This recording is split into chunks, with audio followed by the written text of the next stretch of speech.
तो कहता है कि हमारे पास कहता है ना, तीन चुनावों में कांग्रेस का दबदबा। यदि हम तीन चुनाव में कांग्रेस के दबदबे की बात करें तो इसके लिए हम थोड़ा चलते हैं, एक मैप के ऊपर चलते हैं। थोड़ा इस मैप को ध्यान से देखो। इस मैप को ये तुम ध्यान से देखोगे तो कांग्रेस का डोमिनेंस तुम्हें यहाँ से साफ साफ नजर आएगा कि किस प्रकार से उसका डोमिनेंस काफी बड़ा था, काफी बड़ा।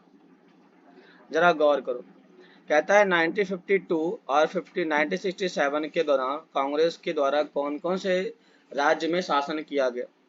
तो देख रहे हो हमारे पास जितना भी तुम्हारा पीला वाला इलाका है, जितना भी पीला वाला इलाका है, सारे के सारे पीले इलाके में पहले के टाइम में आईएनसी थी, कांग्रेस ही थी।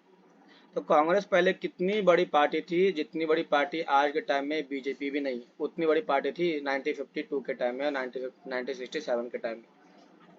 अगला कहता है केरल डेमोक्रेटिक लेफ्ट फ्रंट।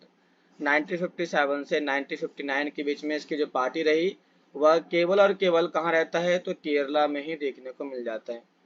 और एक पार्टी और थी, इसका नाम था जम्मू और कश्मीर नेशनल कॉन्फ्रेंस। ये तीसरी पार्टी थी, ये दूसरी पार्टी थी और ये पहली पार्टी थी। पहली पार्टी का डोमिनेंस भारत के हर राज्य में मिल गया, हर राज्य में।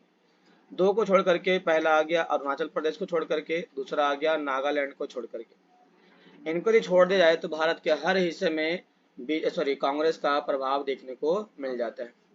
तो शुरुआती के तीन इलेक्शन में थोड़ा देखते हैं। तो कहता है क्या, तीन इलेक्शन हमारे पास पहला इलेक्शन किया गया। जब हमारे पास पहला इलेक्शन होता है 1952 में, जब इलेक्शन होते हैं तो इसमें तो कहता है क्या, भारतीय राष्ट्रीय कांग्रेस, जैसे बोल दिया गया आईएनसी, इसको कितने सीटें मिली पहले इलेक्शन। तो पहले इलेक्शन में सीटें मिलती है 364 सीटें मिल जाती, और टोटल सीटें कितनी थी, 489 सीटें थी, है ना भाई। तो इसमें देखो कहता है निर्दलीय को कितना मिला, 37। सीपीआई कितना मिला, 16। सोपा कितना मिला, 12। किसान मजदूर प्रजा पार्टी कितना मिला, 9। पीडीएफ को कितना मिला, 7, 6, 4 एंड 34। तो यहाँ पे सबसे बड़ी जो पार्टी थी वो आईएनसी थी और दूसरा जो पार्टी था वो निर्दलीय था। अगला इलेक्शन होता है हमारे पास 1957, और 1957 के इलेक्शन में कांग्रेस को जो सीटें मिली थी वो कितनी मिली, तो मिलता है 371, और बढ़ गया। देखो ये और ज़्यादा बढ़ गया था, 7 और बढ़ गया। और इस समय हमारे पास लोकसभा में जो पूरा टोटल सीटें थी वो था 94 था। पहले कितना था, 89, अब कितना हो गया 94। तो यहाँ 5 सीटें और बढ़ गई।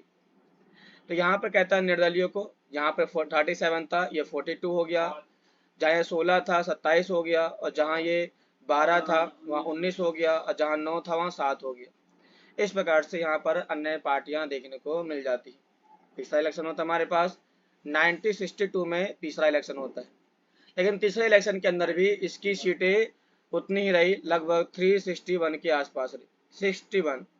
पहले में था 64 था, दूसरे में था 61 था, सॉरी तीसरे में 61 था, और दूसरे में कितना था, 71 था। तो कहीं ना कहीं आप देख सकते हो कि यहाँ पर हर तीसरे इलेक्शन में, मतलब तीनों इलेक्शन में कांग्रेस का दबदबा कितना ज्यादा देखने को मिल जाता है। कोई डाउट यहाँ तक। इसलिए इस टॉपिक का नाम दिया गया, पहले तीन इलेक्शन में या चुनाव में कांग्रेस का दबदबा नाम दिया गया। कोई डाउट यहाँ तक आप लोग को पल्ले पड़ रहा है। यहाँ तो कुछ और लिखा गया है, थोड़ा इसमें पढ़ो। जो शॉर्टकट नाम दिए गए थे ना उस नाम को थोड़ा पढ़ लो, क्योंकि ये आपके एग्जाम के लिए बहुत ही इंपॉर्टेंट है, कौन सा पार्टी का क्या नाम होता है। कहता है भारतीय राष्ट्रीय कांग्रेस। निर्दलीय, सीपीआई मतलब कम्युनिस्ट पार्टी ऑफ इंडिया। सोपा मतलब सोशलिस्ट पार्टी। किम्पा मतलब किसान मजदूर प्रजा पार्टी, स्वतंत्र पार्टी, प्रजा सोशलिस्ट पार्टी। हिंदू महामंडल की अखिल भारतीय हिंदू सभा। जनसंघ मतलब ऑल इंडिया भारतीय जनसंघ। झापा मतलब झारखंड पार्टी। एसपीएफ मतलब शेड्यूल्ड कास्ट फेडरेशन। डीएम के मतलब द्रविड़ मुद्रित कड़कम, ये तमिलनाडु में, सॉरी केरला तमिलनाडु में पाया जाता है। गम गणतंत्र परिषद, पीडीएफ पीपल्स डेमोक्रेटिक फ्रंट, ये सारे हमारे पास पार्टियां थी, आज़ादी के समय पार्टियां थी। सभी पार्टियों को ज़्यादा सीटें नहीं मिली, लेकिन हर पार्टी ने चुनाव में खड़ा हुआ। तो यहाँ पर चुनाव भी हुए और प्रतिस्पर्धा भी हुई। लेकिन ज़्यादा सीटें किसे मिली, तो केवल मिलता है किसको, कांग्रेस को मिलता है, और वही अपना दबदबा बना के रखता है।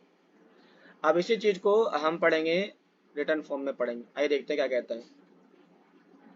तो कहता है कि हमारे पास कहता है पहले तीन आम चुनाव में कांग्रेस के प्रभुत्व और जीत का मुख्य कारण नेता की भूमिका थी। तो जीतता क्यों? क्योंकि उसके पास लीडर का बहुत बड़ी मात्रा में सपोर्ट था। जैसे पहले 3 चुनाव पंडित जवाहरलाल नेहरू की अध्यक्षता में हुए, जिनमें उन्होंने देश के हर हिस्से में खुद चुनाव प्रचार किया और चुनाव प्रचार में सबसे आगे रहे। तुम मुझे बताओ, यदि मुझे अपने कोचिंग का प्रमोशन करना है, मुझे अपने यूट्यूब चैनल का प्रमोशन करना है, तो मुझे खुद आगे आना पड़ेगा और मुझे हर जगह जाना पड़ेगा। जितने भी बड़े बड़े यूट्यूबर हैं उनके पास मुझे खुद जाना पड़ेगा, कहना पड़ेगा भाई देखो मेरा भी यूट्यूब थोड़ा प्रमोट कर दो यार, मेरा भी ऐसे कर दो वैसे कर दो। तो यहाँ पर नेताजी जो थे उन्होंने भी क्या किया, देश के हर गांव में हर हिस्से में गए और अपने पार्टी को प्रमोट करने का काम चालू किया। तो नेताजी का बहुत बड़ा रोल था, जवाहरलाल नेहरू का बहुत बड़ा रोल था, इसीलिए ये पार्टी काफ़ी आगे बढ़ पाती है और पहले के 3 चुनाव में इनका डोमिनेंस सबसे ज़्यादा रहता है। अगला कहता है कि हमारे पास नेक्स्ट में कहता नेहरू भारतीय राष्ट्रीय कांग्रेस के एक करिश्माई नेता थे या एक टाइप के पॉपुलर लीडर थे। इनके पास ऐसी विशेषता थी कि लोग इनकी आवाज़ को सुनने के लिए दूर दूर से आया करते थे, केवल सुनने के लिए, भाषण को सुनने के लिए। जैसे कि अभी के टाइम में देखा जाए तो मोदी की आवाज़ को सुनने के लिए बहुत सारे लोग उमड़ करके आते हैं, सुनने के लिए केवल आते हैं, देखने के लिए आते हैं कि मोदी है कैसा, बोलता क्या है, कैसे बोलता है, केवल सुनने के लिए लोग आते हैं। तो यहाँ पे वही कहा जाता है कि यह करिश्माई नेता थे और लोकप्रिय नेता थे। यह नेहरू की वजह से ही था क्योंकि उन्होंने पहले चुनाव में 489 सीटों में से 364 सीटें जीती और उन्होंने पहला स्थान प्राप्त किया। तो पहले इलेक्शन में क्या परिणाम आया?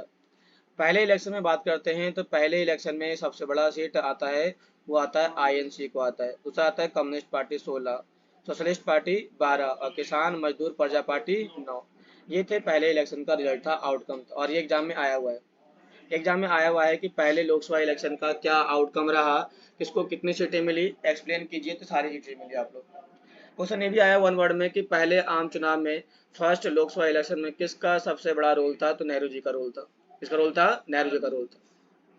अगला कहता है यहाँ पर, कहता है at this time Congress does not counter most of the seat Travancore, Kochi, Madras and Odisha, but still the Congress government is found in the these state। कहता है इस समय त्रावणकोर, कोच्चि, मद्रास, उड़ीसा में कांग्रेस अधिकांश सीटों पर जीत प्राप्त नहीं कर पाती है, लेकिन फिर भी इन राज्यों में कांग्रेस की सरकार बनी।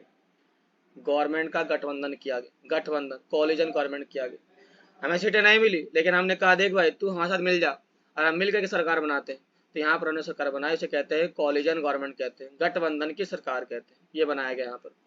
तो कहाँ कहाँ बनाया गया ये क्वेश्चन आया हुआ आप लोग का। कांग्रेस पार्टी को किस किस स्टेट में पूर्ण या एब्सोल्यूट राइट्स नहीं मिलता है, वोट नहीं मिलता है? वो हमारे पास पहला कोच्चि था, दूसरा मद्रास और तीसरा कौन था? उड़ीसा। तो कौन कौन सा स्टेट हो गया हमारे पास? 3 स्टेट। पहला कौन सा है? त्रावणकोर, कोच्चि, दूसरा मद्रास, तीसरा उड़ीसा। आगे चलते हैं।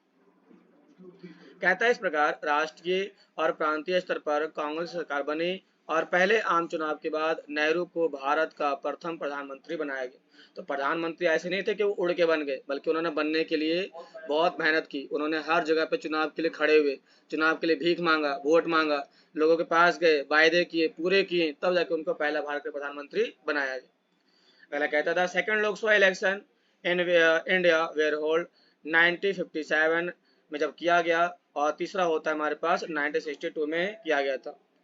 द सेकंड लोकसभा इलेक्शन में यदि हम बात करते हैं तो कहता है कि किसी भी पॉलिटिकल पार्टी को साधारण बहुमत नहीं मिला, लेकिन इसमें भारतीय कम्युनिस्ट पार्टी के पॉलिटिकल गठबंधन के कारण केरल में गठबंधन सरकार बनती है। तो गठबंधन की सरकार, कॉलिजन गवर्नमेंट, पहली बार जो बनाया गया था वो बनाया गया था केरला बनाया गया था।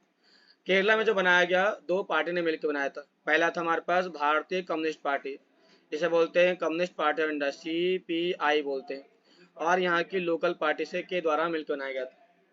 लोकल पार्टी ने मिलकर बनाया था। कहाँ बनाया? केरला में बनाया। गुड आउट यहाँ तक।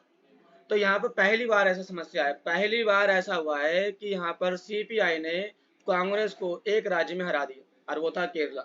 केरला में पहली बार उसने हराया था CPI ने, इतना पावर था उसके पास पहली बार। इस समय केंद्र और राज्य में कांग्रेस पार्टी का पूर्ण नियंत्रण था, फुल डोमिनेंस था, फुल पावर था, क्योंकि जितना मेजोरिटी उसके पास थी उतना किसी और के पास नहीं था। इसमें कहता है आगे भी, कहता है पहले लोकसभा इलेक्शन के अंदर बात करते हैं तो कहता है 45% seat of total vote were there, Congress get 74% in the seat. Total, कहता है टोटल पहले लोकसभा चुनाव में कांग्रेस को कुल सीटों का 45% वोट मिला, लेकिन कांग्रेस 74% सीटें जीतती है। वोट कितना मिला? 45। सीटें कितने मिली? 74। तो 74% सीटें इसके पास थी, मतलब बहुत बड़ी मेजोरिटी में इसके पास सीटें थी। दबदबा था इसका, कहते ना दबंग आदमी था, वो दबंग आदमी तरह काम करता था उस समय वो। कहता भी है यहाँ पर, भारतीय लोकतांत्रिक देश में सबसे अधिक वोट पाने वाले को ही चुनाव जीतने की व्यवस्था अपनाई गई। इसे कहते हैं first past, FPTP, first past of the post policy कहते हैं, सिस्टम भी इसे कहते हैं कई बार। जो आएगा पहले वही पाएगा पहले, तो पहले आओ पहले पाओ इसे कहते हैं, पहले आओ पहले पाओ। जिसको सबसे ज्यादा वोट मिलेगा वही जीत जाएगा, ये सिस्टम यहाँ पर अपनाया गया। तो लिखा भी है यहाँ पर कि पहले आओ पहले पाओ की व्यवस्था को अपनाया गया। इसमें लिखा भी यहाँ पर पहले लिखा गया है, कहता है which adopt the system of first come and the first serve. इस टाइप से हमारा टॉपिक होता है खत्म। मिलते हैं नेक्स्ट क्लास में, तब तक के लिए धन्यवाद।